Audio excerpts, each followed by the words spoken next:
All right. So it is now, I don't know, about 7:05. So we're going to go ahead and start the meeting. And Ty said he was trying to get on. I don't know what happened. My name is Linda Locke, President of the Berryessa Citizens Advisory Council. We have quite a few people here tonight. Thank you for coming. Let's see if we can get going. The minutes, oh, Ty has the minutes. I think he sent them. I don't even know if he sent them out, actually. So Susan, you want to give your treasurer's report? Yes, I can. Hi, this is Susan, the treasurer for BCAC. So our treasurer's report.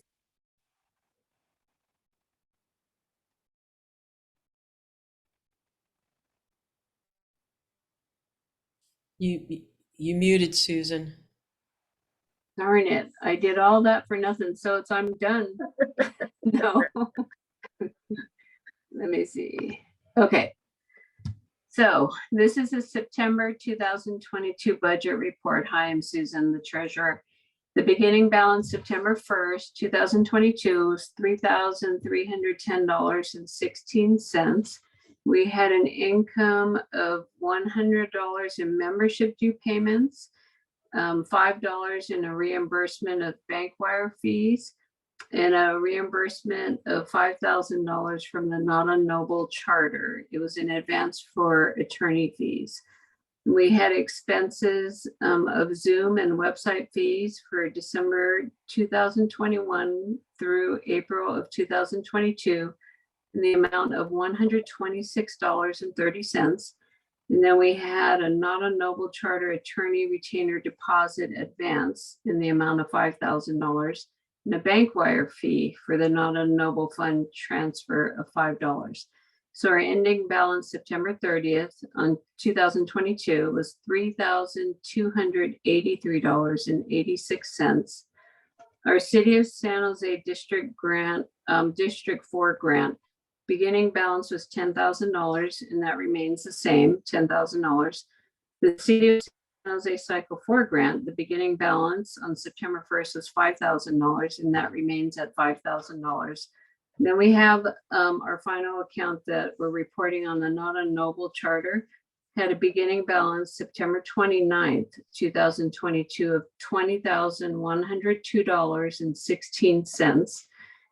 The expenses for September were the Silicon Valley Law Group retainer deposit in the amount of $5,000. Their ending balance on September 30th was $15,102.16. Okay. Are there any questions about the report? Okay. Seeing none, we'll move along. I haven't seen yet, so we're just moving along with that. All right. So our police report will be Captain Trayer, and you can begin when you're ready. Okay, thank you. Great to see you all. Hope you're getting ready for Halloween, the big holiday, which is one of my favorites. My house is really decorated, I will warn you, but I do give out full-size candy bars. Stacy, I think you live near me, so I'll hook you up. But hope you're all doing well. It's been a really good month for the police department. Super busy though, unfortunately. And I'll update you on kind of what I'm seeing and what the numbers are as well. I do want to start off by putting out a quick recruiting message, and that is we are hiring. In fact, I'm sure that Lieutenant Jones will tell you the same thing. They're hiring too. But often two referrals I just got were from a community meeting I had at two different community meetings. And so I'll bring it up to you too, that we are looking for officers, dispatchers, people in records, all those different jobs. And I'll have a shameless plug for the department that I think it's the best city police department in the entire world. Lieutenant Jones, I know you can say county sheriff and we won't argue, but I wanted to bring that up because we are definitely hiring right now. And you average about 5 officers every shift, days, swings, and mids, 4 or 5. And I remember working out in your area as an officer, I had six or seven. So that's how it impacts, the calls for service and response times and things like that. But 6 is a good, strong number for that area. You're at about 5 on average every day, all 3 shifts. So they're working hard for you. In fact, I met with your midnight teams the other night. They're wonderful officers. They love working out there. Crime-wise, I don't have a lot of terrible things to tell you, which is great. But I will tell you that one person had their car stolen. It was on Berryessa at it starts with an F. It's just before the shopping center. It's slipping my mind. But the owner left their Porsche in the driveway with the keys in the car and the doors were unlocked. Oh So my God. somebody figured that out and borrowed it. And we haven't gotten it back yet. Now that was on the 20th of September. So it's been a little while. Good one. We've been writing a lot of tickets. The traffic enforcement unit has been writing tickets, especially along Berryessa and Sierra roads. I hope you haven't gotten one. There has been some great friends that I've known from community meetings who did, 2 different people got tickets. So just know that they're doing enforcement, especially around the school area to slow people down. Those are the traffic units, the ones that are usually on their motorcycles. And then on the other flip side of that, the officers are doing proactive visibility around the schools. They aren't writing tickets. They very rarely do they write tickets. It has to be something very egregious where like the person isn't getting it, but they're doing that. And I think it matters. So I know schools, and I know people here, I believe the superintendent was on here if I looked right. The schools are dealing with that every day still. And I thought it would be a few weeks, but we are still kind of deep in the year and the schools are still dealing with traffic. So please slow down when you're driving by the schools, or you'll be the leader of the group. Fortunately, there hasn't been a lot of residential burglaries in your area. I really only count 1. And what it was someone left their garage door unlocked on the side. And in the middle of the night, somebody came in and left after rummaging through their garage, stealing little stuff. Just a good reminder for us to keep our garages locked and lights on the side yards for hopefully that'll keep people. That was near the Flagstone area, like Flagstone and Berryessa right there.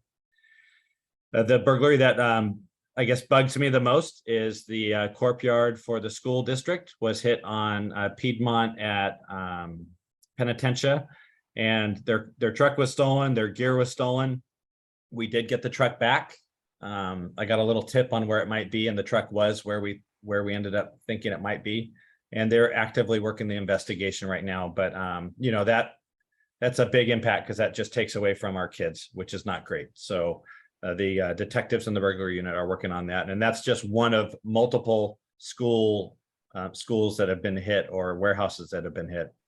One positive thing, and I hope I'm not stealing anybody's thunder, but we did a community walk at Capitol and Berryessa on Friday morning. That was Council Member Cohen, who's here, Chief of Police Tony Mata, myself, and the District William team, which is the day shift team. They had relief cover them so they could do the walk with us and just meet the business owners and community members who are in the area. It was super positive. There's a hot dog place that I am dying to go to that I found out about, but I got to hear what people were most concerned about and what we can do about it. What I did is Friday or Saturday, I've added officers to Capitol and Berryessa. They're coming in to supplement. It's like a quality of life car, we call it, with a supervisor. And they are going all out to figure out what the issues are out there and clean it up. And a bunch of community members came over this last Friday night. That was the same day as our walk. Introduce themselves, business owners introduce themselves, and we're going to clean it up.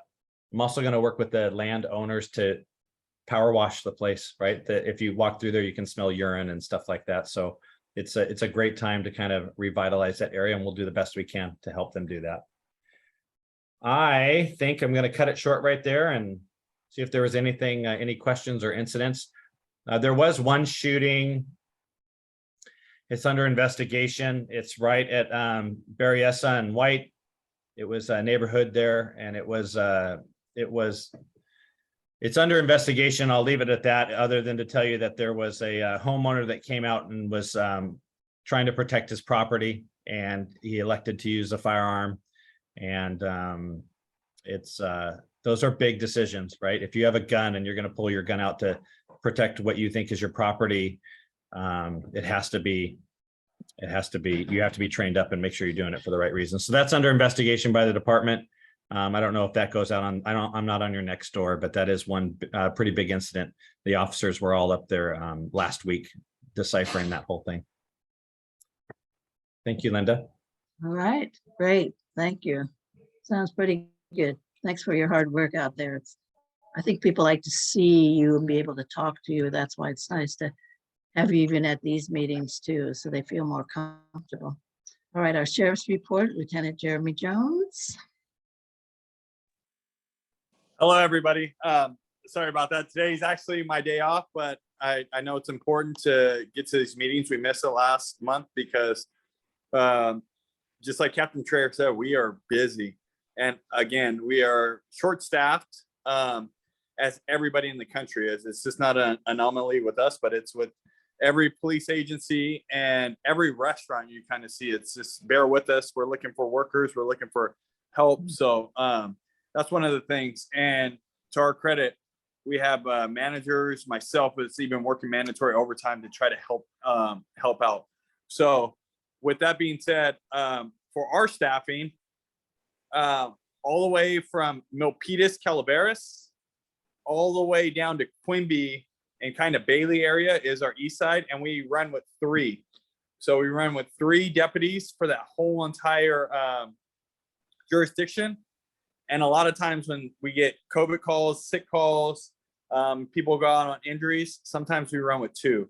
So myself and the sergeant are out there.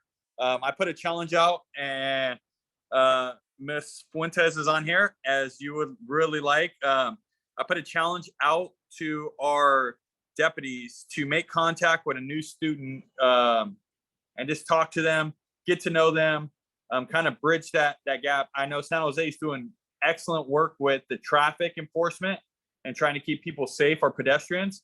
But I also want to reach out to the kids right now. And if there's anything they need, we have an excellent Canines Against Bullying program. And those conversations have to happen organically. So we put a challenge out to our deputies to make sure that if they see any students around that time, the one that comes back with the most inspirational story, I'll take them out to dinner. Also wanted to say hi to Councilmember Cohen. We are actually doing that as well. Right now, it's starting to get a little bit colder. It's a holiday month. So the unhoused, I know it's a big deal for everybody in our community. So we're actually offering them resources through the Salvation Army, trying to get them into shelters, offering them food, water, whatever we have, and just kind of conversations, open conversations with them so they can help us, especially if they see something egregious, traffic accident, something like that, to where we build that gap too, where they'll come to law enforcement and talk with us. I see Mr. Santos on here. There's been a lot of influencing that we're doing with our guys. Staffing's hard, but Sierra Road and Mount Hamilton are getting hit hard with a lot of illegal parkers up there. And we all share that responsibility. I know Captain Traer and I have had conversations offline about certain things that we're working with. Our agency is working. We hear all your guys' concerns. I just wanted to share something with us. It's in the beginning stages, but we are actually going to the Santa Clara County Board of Supervisors and working on our flock camera system. And what our flock camera systems, I spoke with a few of you guys before, but it is an automatic license plate reader. And which basically that does is just help law enforcement. So if there's any Amber Alerts, any stolen license plates, any criminal activity registered to a license plate or a vehicle that's driving through our various communities, our deputies and officers will be alerted instantaneously, and they'll be able to help us move and navigate, especially since our low staffing is so low right now. So we have some areas that we are really, really concerned about, and we hear it for years about Sierra Road all the way up there. We're trying. I know San Jose and Captain Traer could probably speak to this later, but everybody, especially with technology, we're working. And so you guys just hang tight with us, because there is a lot of hurdles we have to jump through, but there's a lot of work put into it. But if it helps the preservation of life in our community, especially in the Berryessa community, know that Captain Trayer and myself are actually championing that. And so we want to thank that. And again, crime has kind of been down. And for us at the sheriff's office, we kind of go off the lead of San Jose. We don't have as much area as San Jose, so crime's been down. We have a lot of proactive contacts, warrant arrests, site outs, but we're seeing a lot more mental health contacts that are ending up in voluntary evaluations and also mandatory evaluations through the state of Penal Code 5150 or HNS 5150. So health and safety. So we're seeing a lot more contacts, and I can't commend my guys enough. It was with everything going on in the cultural law enforcement, the defund era, the COVID era, and the short staffing, they're still out making a difference and making those contacts. So what we're trying to convey to them, make those positive contacts, especially those talks, and just add those into their banks, because a lot of people out there, there might be a loud group on social media that don't like the police, but there is a huge group just like this that also supports the police and reinvigorates us to do what we're trying to do. So like Captain Trayer said, we are hiring as well. So citizen jobs, record clerks, and if you guys know any young and up and comers that want to be in this great career of law enforcement, let them know. Send them to San Jose or ourselves, because we all are one team. So it's our community, our problems, and our solutions. So with that, I would just send it back to Mrs. Locke. And I call her Mrs. Locke for everybody that doesn't know. She was my PE teacher, so I will forever call her Mrs. Locke. So she did give me a C because I wasn't dressed out. So my one and only C in PE, I will say that. Thanks a lot. And talk about visiting the kids. I think, years ago, Piedmont Middle School, Officer Tate was around, police officer, and he just would drop into the school and walk around, or he calls certain kids up that knew had maybe they got in trouble a couple of weeks ago, and he'd just call them in and say, how you doing? What can I help you with, anything? Or, just checking to make sure that they're still carrying on. And people in the neighborhood felt really, really comfortable with him. Once in a while, we'd get a call and say, why is there a police car in front of Piedmont? But we'd always say, no, they're visiting, it's a good thing. So it's really nice that you want to do that kind of thing too. I think the kids, they feel comfortable once you talk to them one-on-one or in a group. So thanks for doing that. Mrs. Locke, can I verify? And I'm getting teary-eyed right now because Officer Tate, I'm one of those kids. My father passed away, but he arrested my father, and he actually would visit me at Piedmont Middle as a Lancer. But not only that, he went as far as making sure my sister and my brother, who was at Toyon, had presents through the police department on Christmas. So that's what I've been taught, and those are the models that we're trying to instill in these young officers. So that's how strong the Bay Area community is, and that's why it has a strong place in my heart. So I appreciate you bringing up that story, and I verify it 100%. Great, thank you. And Madam Chair, I just want to say, when I was in the firehouse, Officer Tate used to work with us back in the 70s, and he was fantastic. Great, good to hear. We missed him. But looks like we got some people coming on to do the same kind of thing. So that's really wonderful. All right, we have elected officials. Tim's here to talk about Senator Wajkowski. Hi, Tim. So, hello, everybody. Good evening. It's my second to last report to Senator Bob Wajkowski. So let me start off with that. You should all know by now, the senator is termed out on November 30th. He began his legislative career on December 10th or December 2010, did 4 years in the Assembly, 8 years in the Senate. And because of term limits, it's all coming to an end. But he's done some great work. It's been a great experience for him. We recently, and I will give one more report in November. That'll be about the big state stuff that was passed this year. But I'm just going to focus on some of the bills that Bob got signed by the governor, and mention also that we had our big State of the District this past Thursday in Fremont at their new downtown event center. If you haven't been there, you should try to get there one day. I know it's in the other county, but a nice facility. He recognized usually, and you all know this, during his State of the District, he gives a legislative update and he recognizes local heroes. Our local folks here in Santa Clara County, I won't mention the Alameda County ones, but here locally, Samina Usman, you all know her with CARE, the Council of American Islamic Relations. So she was a local hero. Project Sentinel was the nonprofit of the year. They're based in Santa Clara. They've been doing some great work for housing issues for people who are involved in tenant-landlord disputes. They have counseling programs for those who want to buy new homes. It's a great nonprofit. And Mayor Liccardo.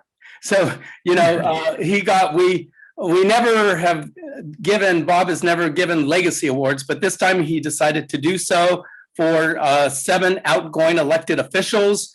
For instance, the mayor of Hayward is on her way out. The mayor of Newark, after 40 years, is on his way out. But Mayor Liccardo is on his way out. So we have a nice resolution for the mayor for his service to the city of San Jose. And I'll talk to David. Oh, by the way, I'm going to be transitioning, and I have been during the last couple of months, to Council Member David Cohen's office. I know David is here, so he'll give his own report in the future. Possibly you may see me or Stacy giving the report for him. And possibly, David, maybe we could do a presentation. The mayor couldn't go this past Thursday, so I suggested maybe at a council meeting during the ceremonial, items section, we could have Bob present the resolution to the mayor. That might be nice. So that was our big event, and he also gave outgoing staff resolution. So that was nice that he kind of recognized his staff. So that was great, myself included. 3 of the bills that we have time tonight, right? But 3 of the bills that I do want to highlight are, and as you all know, Bob always focused not on the big glamorous stuff. Yeah, he was we call him the godfather of ADUs because he started that whole business in 2016 with his first ADU bill to streamline the process, get folks to start to get agencies, the cities and counties to start to ease up on some of their regulations. So there was another ADU bill that was signed by the governor. It would heighten the limitations would be the height requirement has been moved up, I should say, to allow a 2-story ADU. So that'll be in the works in the future. And it also helped to streamline and ensure that there's clarification by the agencies that, that ADUs get, that whole process gets done within 60 days. So that was one bill signed by the governor. So you may be seeing 2-story ADUs. Some people may not like that because, people complained, people look down into your backyards, but we had a housing crisis. We still are in a housing crisis. And this is just one tool in the arsenal to get something done about it. And Bob has always has been in the forefront of these real technical bills when it comes to bankruptcy. As you all know, he's a bankruptcy attorney. And so he's worked on bankruptcy reform. He's worked on wage garnishment reform. He's worked on debt collections reform and et cetera. So another of his wage garnishment bill, you have to keep up with the times, right? I mean, life, it keeps on getting expensive, more expensive. The cost of living keeps on going up. So with this new bill that was passed, SB 1477 will increase the amount of wages protected from seizure to $975 a week. I was trying to figure that out. It's about a little over 40,000 a year. But as you all know, 40,000 is not even middle class today, right? So we're protecting those folks. 1/3 of the this is 1/3 of residents in communities of color have debt in collections. 1/3 of those in communities of color have debt in collections. So this law will help to make it easier for some of these families to be able to pay the bills, whether they're medical bills or school supplies for their kids or just the groceries, put groceries on the table. So just another little bill to help. Another one is bankruptcy.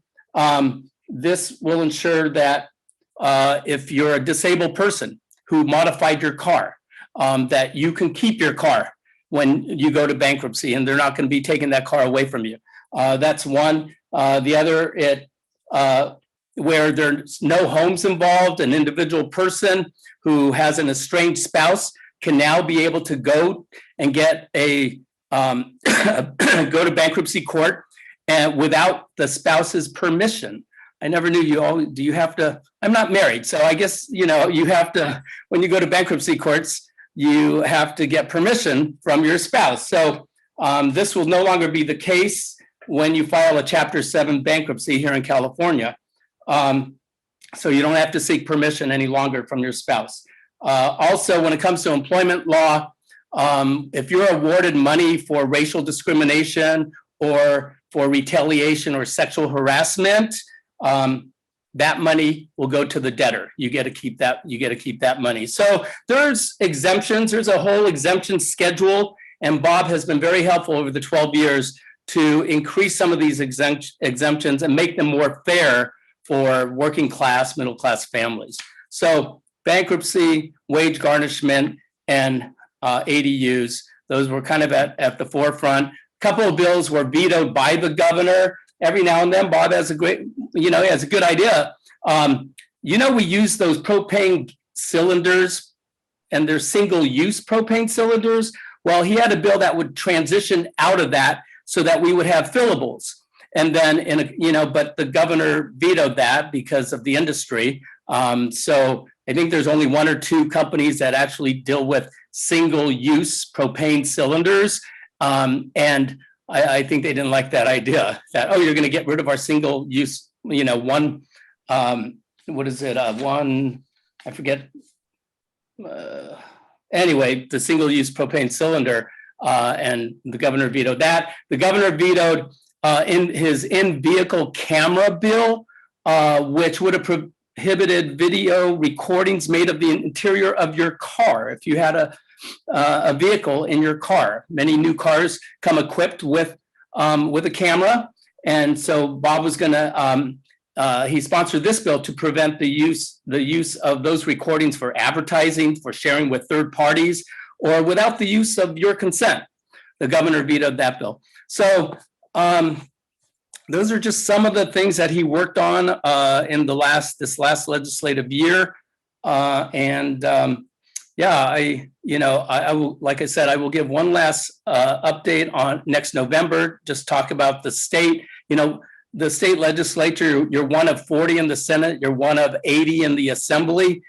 So a little tougher than city council when you're one of 10, you know, hopefully, you know, you get things done at the local level a lot quicker and faster. I'll see the difference, you know, between state government and local government. But sometimes state government can be very cumbersome and not as efficient.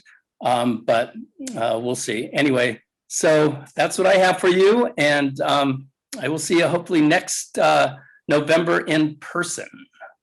Yes, we will. Oh, one last thing I forgot, and that is Bob got $50,000 to rename the Eden Ecological Reserve. Eden Landing Ecological Reserve. It's in Hayward, so sometimes we don't know these places in Alameda County, but that reserve today is called Eden Landing Ecological Reserve. Bob got 50 grand, and they're going to rename it to the Congressman Fortney H.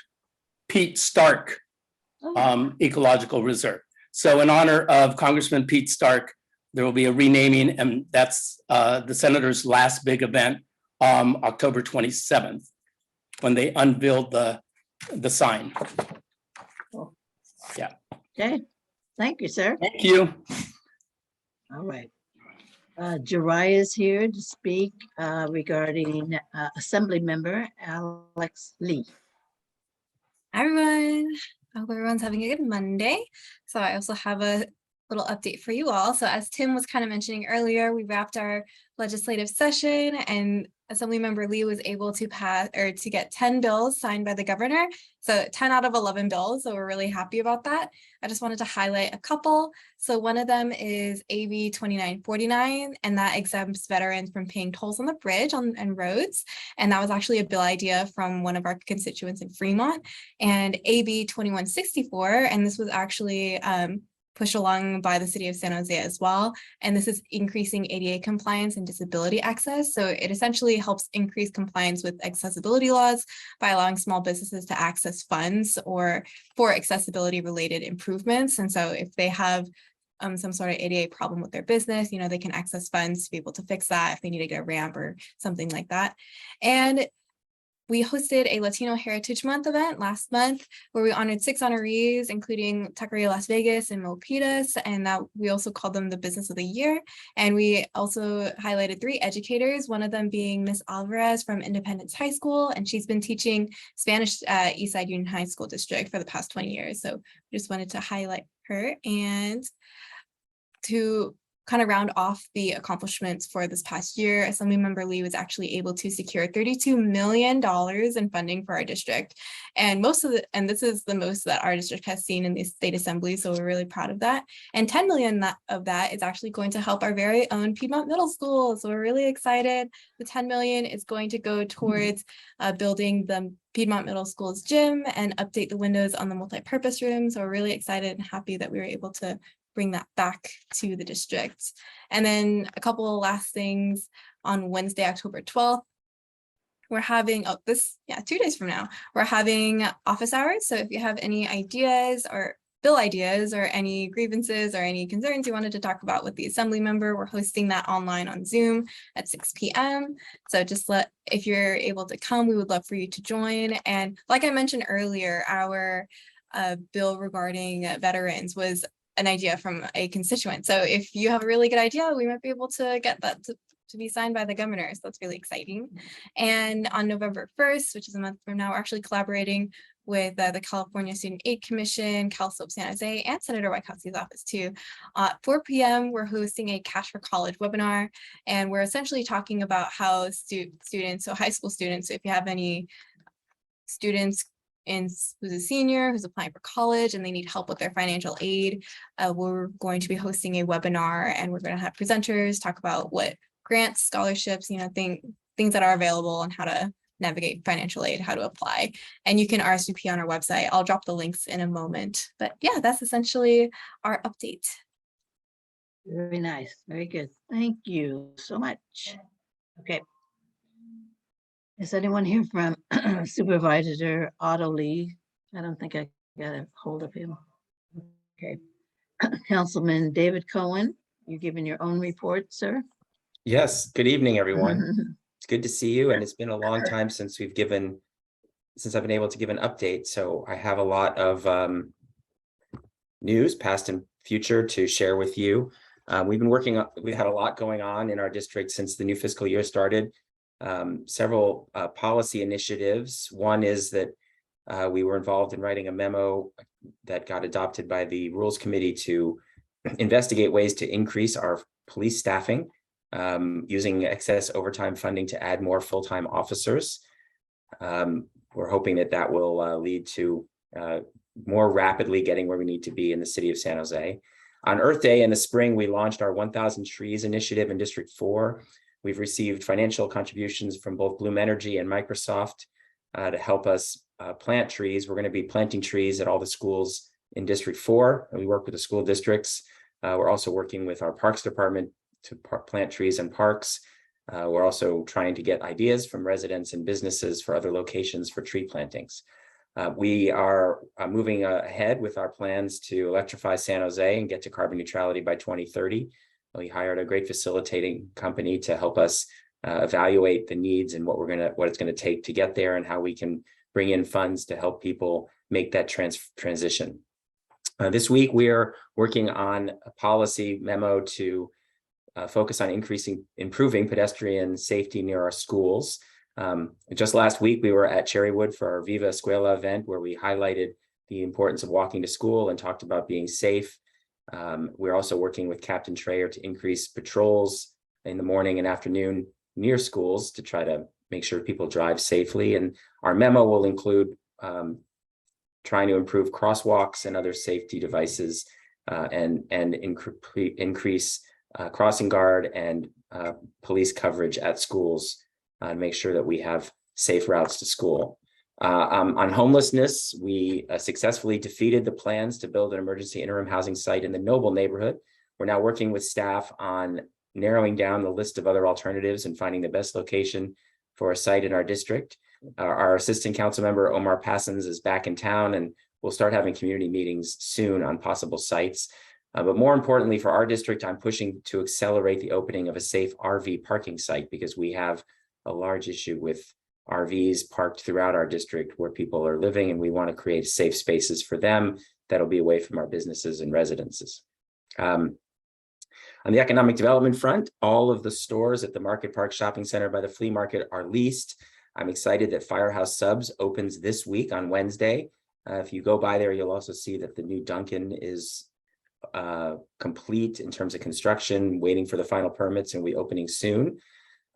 Also, the developers at the corner of Jackson and Berryessa are now moving forward on their project to build a shopping center there. And there's a public meeting on October 27th for them to share their latest plans with the community. There's several pedestrian safety projects on tap this fall. Sierra Road improvements between Flickinger and Lundy to prevent sideshow and speeding. Crosswalk up improvement on Morrill in front of Morrill Middle School, and a new crosswalk on Penitentiary Creek Road at Rock Canyon without the flashing beacons, but painted crosswalk to make the crossing safer there. As Captain Trayer said, we're collaborating a lot with the police department. We held a Safe Neighbor event at Vincy Park Elementary School a few weeks ago. And on this past Friday, I walked with Police Chief Mata, Captain Trayer, and other officers from District William through the shopping centers at the corner of Berryessa and Capitol. We had great conversations with the business owners and managers, talking to them about their needs and what they think about how things are going in the community. We'll be holding office hours at the Berryessa Farmers Market on Saturday, October 22nd between 9 and noon. So stop by if you have anything you'd like to talk about. The new mural under the Berryessa BART tracks on Berryessa Road has been completed. We're holding a ribbon cutting unveiling celebration on Monday, October 24th. That should be exciting. And I want to talk about one of the more fun events that the city puts on, which is called Painting in the Park. It's an event where you can come out, reserve a spot, and have a person help you learn how to paint and make. They give you a canvas and you make a painting. They also sell wine, so you can drink wine and paint for a couple hours on Thursday, November 3rd. The event will be held in Berryessa Creek Park near Majestic Way Elementary School. There are 50 slots available, so if you're interested, please be sure to sign up. So that's my update. Of course, the highlight for the month was presenting Linda with our Community Hero recognition at the State of the City event. We're very excited that she got the much deserved recognition for all her years of work in the schools and as part of the community and with BCAC. So thank you, Linda, and thank you for the time to give the report. Thank you, and thank you for your comments. I appreciate that a lot. All right. Santa Clara Valley Water District, Richard Santos. Yes, thank you, Madam President. Yeah, everybody is very, very busy with the challenges in front of us, and we're all up to it. Again, congratulations to you, well deserved.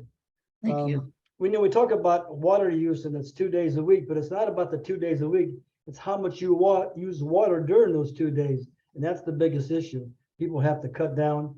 By the way, the neighborhoods and the residential area has done well. We went above 50% savings. We got 16%. So thank all of you for doing a good job. And by the way, when Senator Wachowski, he was fantastic for the environment, the shoreline project out in the bay, and I can go on and on. All the time he was assembly member and a senator, he was always very, very supportive of the water district and all the environmental issues and flooding. And so Tim, always tell him, thank you for the best. In these rebate programs, we're up to $3,000 now in savings for homeowners. And you get a free home inspection. All you got to do is call us, watersavings.com, or call me. We'll take care of it. take advantage of it because, you know, we're still in the severe drought. We're all praying for rain like everybody. You know, we got to fight other politicians over these dams. The Romans had dams. I'm no genius. We just got to have dams. That's all there is to it because we're in an arid condition for the rest of our lives and we've got to save water. We had the Day in the Bay, very successful with Otto Lee. David Cohen came out. Stacy, I've seen Stacy Brown all week on everything I've done. So she was always with us and a great time to show the environment, showcasing Alviso. Beautiful event. Tim was there, everybody else. Our San Jose PD Chief Mata was there. Also, I went over to the Penitentiary Homeowner Association. Stacy was there, Captain Schreier. And we all, you know, make sure that people are informed. You know, at the water district, you know, we're better than the post office. We deliver on Sunday. So folks, pay attention, you know. And recycling water is still on the agenda. We're still not making the headway with San Jose, but that's why we had a chance to take Council Member David Cohen and his staff up to the penitentiary plant. We spent, I don't know, 3-4 hours, whatever it may be, but it was very educational. And David learned a lot and have a better understanding of water. And so we can get these agreements and get them going. We continue to meet with the Farm Bureau, so making sure that they do a great job. But we want to cut down the water use at the same time, keep our prices of the vegetables and fruits down to a minimum, best we can. Working on the creeks, we continue doing that. We clear one area, they come right behind us and have another area. So that's another issue. It's a lot of money being spent, but that's the job. And right now we're going to make some legal letters out to people think that we own all the creeks. Well, we don't. We only have 1/3, but we have the city of San Jose, the county, school district, east side, and private owners. And they're going to be sent letters saying if you do not allow us to go on your property and clean it up, then you're going to be held accountable. So we're taking a better stand and get these creeks cleaned up and trying to work with the unhoused the best we can. It's a difficult time.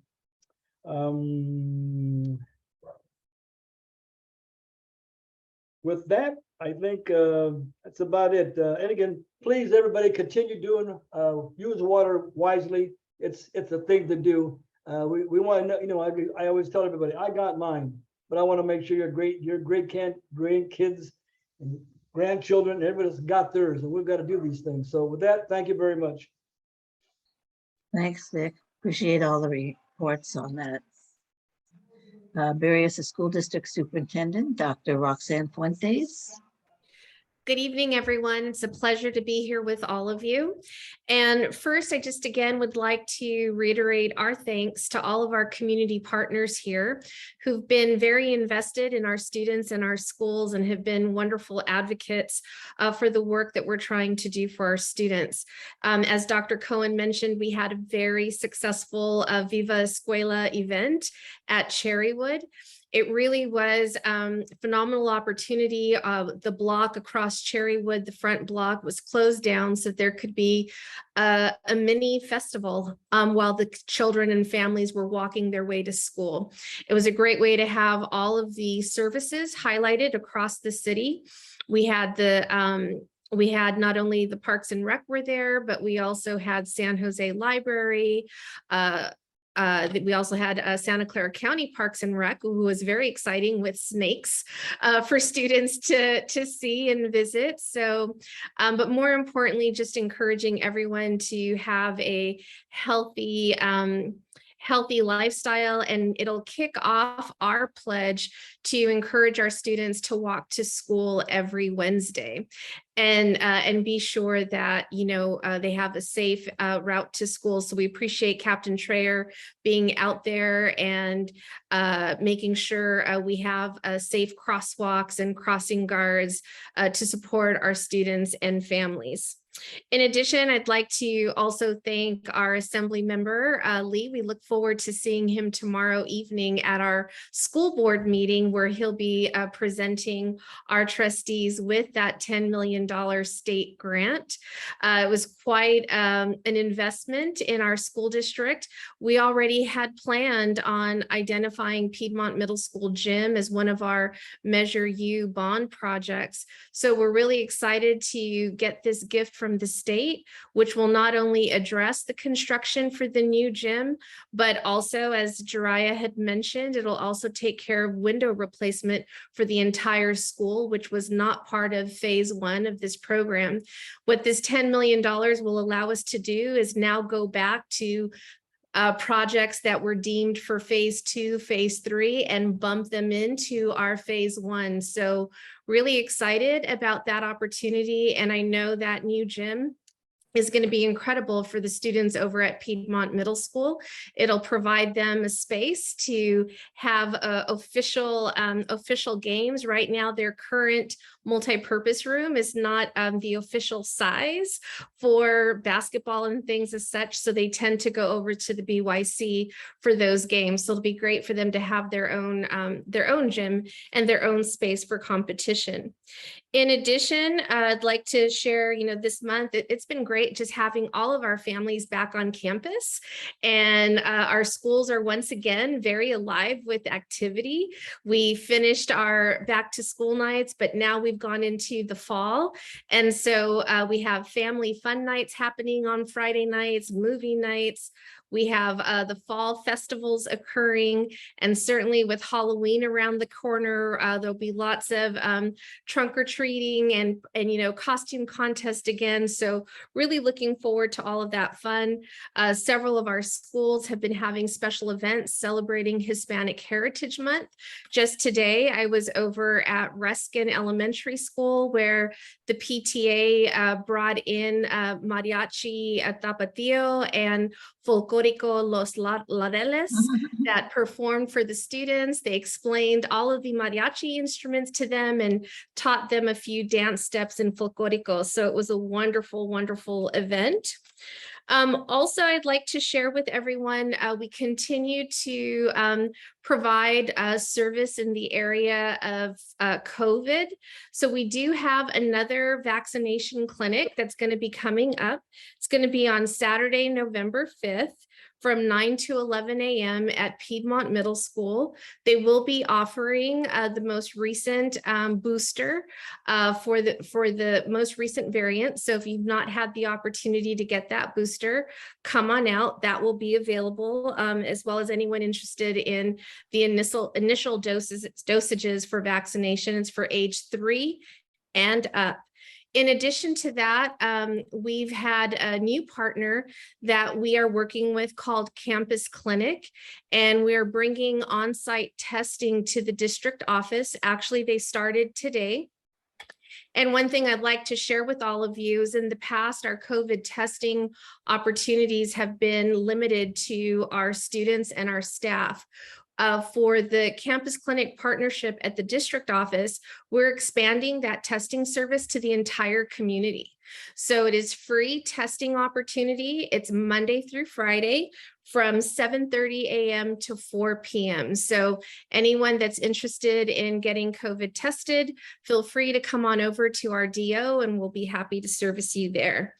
So looking forward to working with Campus Clinic. Like I said, today was our first day launching that program. We'll also be having them at our middle school site locations, but we're still working on the logistics there. But no hesitancy to come over to the district office, and you can sign up there on the spot and get a free COVID test. And then finally, our teachers and staff have been working really hard as they've been pushing through another school year and helping our students get back on track.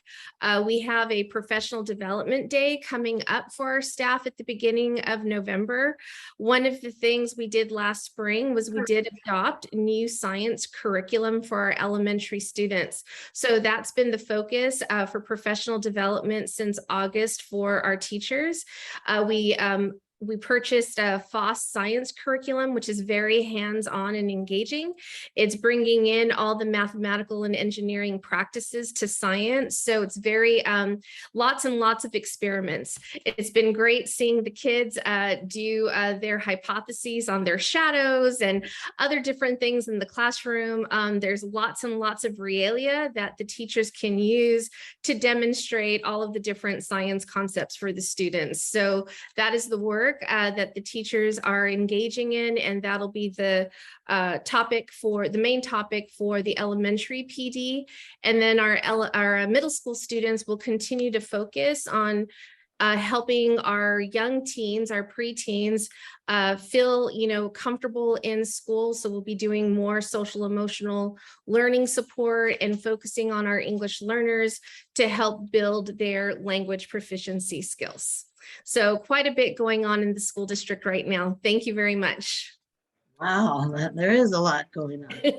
Glad to hear about that booster at Piedmont Middle, because Kaiser said, oh, we can go all the way down to Santa Teresa to get ours. I thought, oh, gee, thank you very much. A half-hour drive practically. So that'll be good. Thank you. All right. We now have a Not on Noble site update. According to Ty, some very interesting update and some amazing updates. So Chairperson Elva Wilson, you are up. Thank you. My name is Elva Wilson, and I am the chairperson from the Not on Noble committee. Most of you may be aware that the city of San Jose selected Reach 2 Penitentiary Park as a site for building of tiny homes.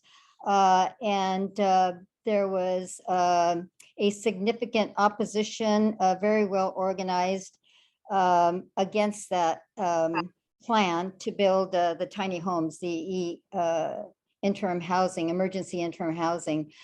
We had tremendous support from BCAC. They chartered us so that we would be able to take stronger action to fight this. Councilman Cohen's office also came out in strong support of our efforts. So in addition to the Santa Clara Valley Water District, Richard Santos, so many people here, and the Berryessa Unified School District also came out in strong support. Really appreciate all of that, all of those efforts. I think it made a difference. As Councilman Cohen said, the plan was defeated. I'm not as confident, but I do appreciate your confidence. We know that September 9th, a memo was sent by Deputy City Manager Omar Passons to the full council, indicating the plan to no longer consider Noble as a viable site. However, to our organic group, it doesn't seem official yet.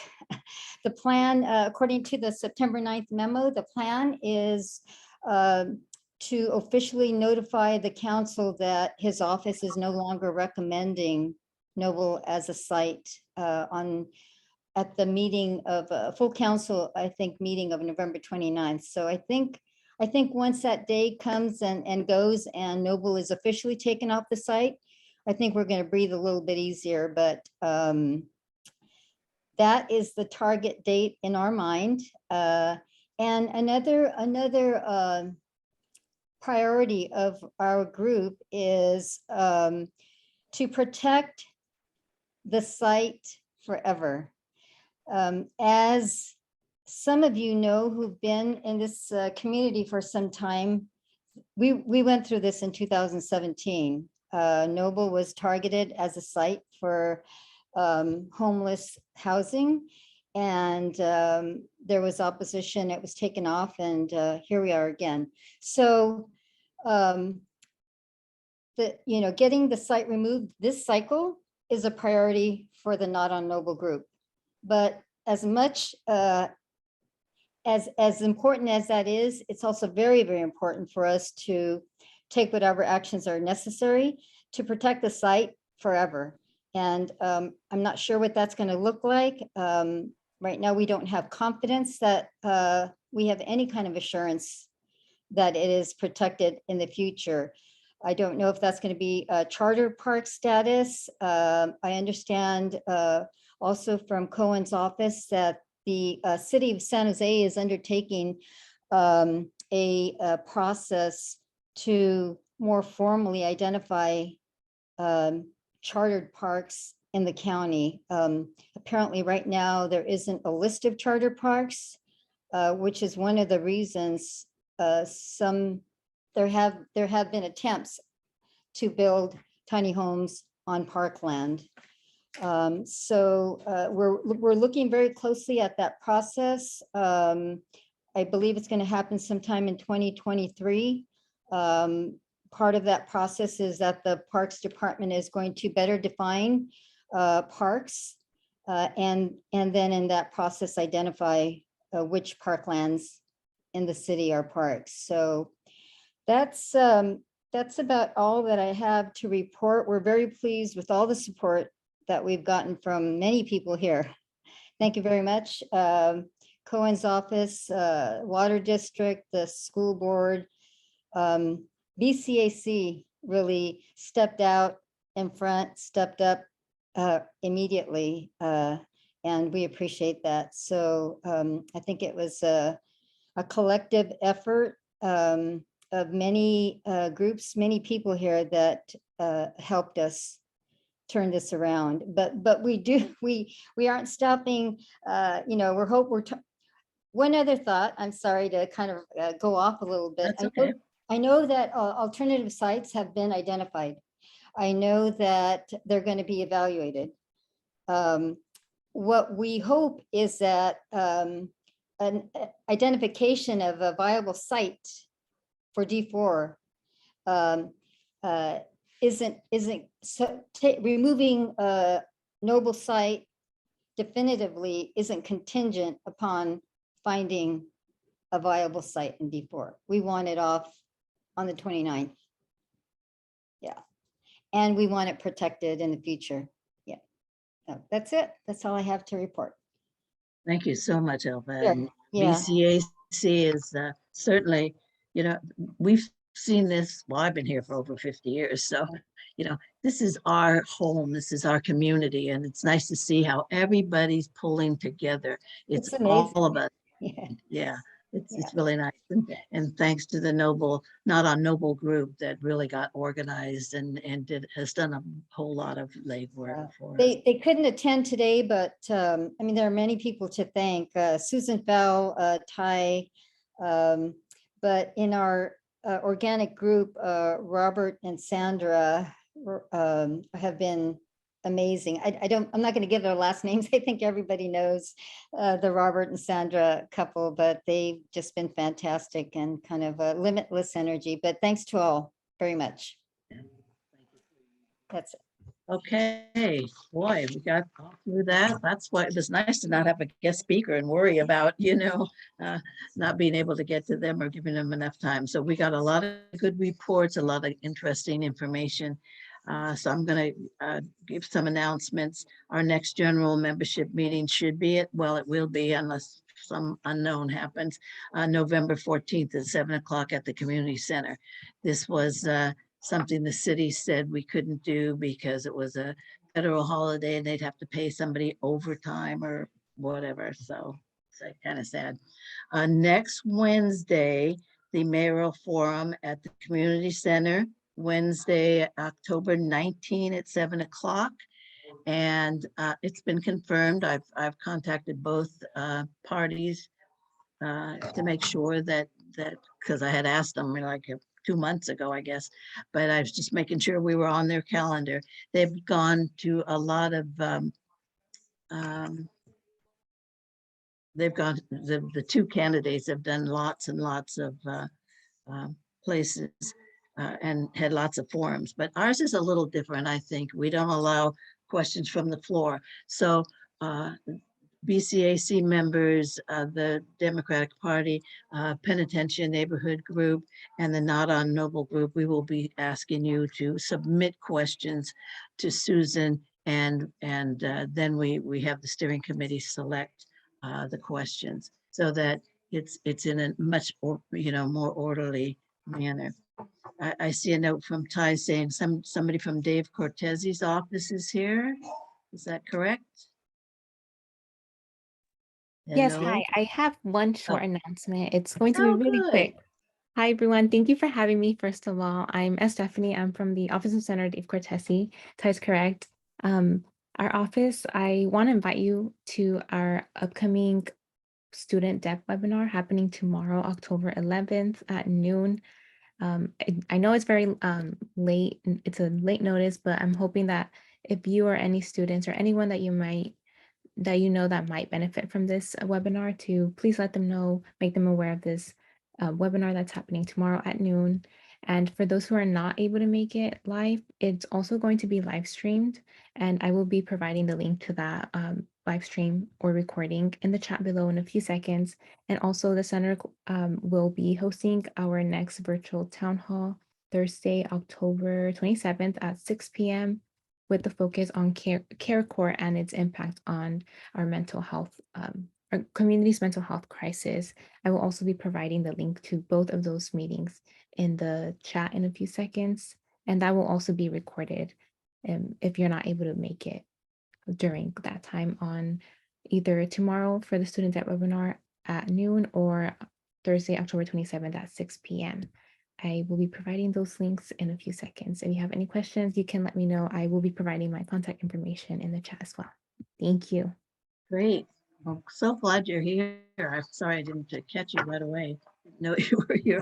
I saw your name, but I didn't know that you were with Cortese's office. We still think of the senator as part of our family because he was, here on the east side for so long and represented us. So we appreciate your being here tonight. Thank you so much. We'll hope to see you in the future too, to keep us in touch and keep us. Yes, of course. Thank you so much for having me. Thank you. Okay. And we do have a BCAC board meeting next Monday at 7 o'clock at the BSU board room. Okay. Is there anything else I need to say or do, or does anybody have a question? Gotta go check on the Raider game. There's an awful lot of yelling and cheering from the Kansas City Chiefs side, so not good. Thank you for giving us that information from Cortese's office. And we'll make sure that gets into our minutes. All right. Do I hear no? Does anybody want to say adjourn? Oh, Susan, can we get together with Sharon? And did you talk about that, by the way? We did. So I can call you after the meeting? Okay, that'd be good. Okay. Okay. All right. So we will adjourn. Thanks everyone for coming tonight. There was so much information and I'm glad we had that time to really get into it. So thank you. Good night. Have a good evening. Thank you for the meeting. Yeah, thanks for being here. You people have been very faithful about coming. Thank you. Good night. Good night. Good night. Good night. How do we get out? Good night, all. Good night.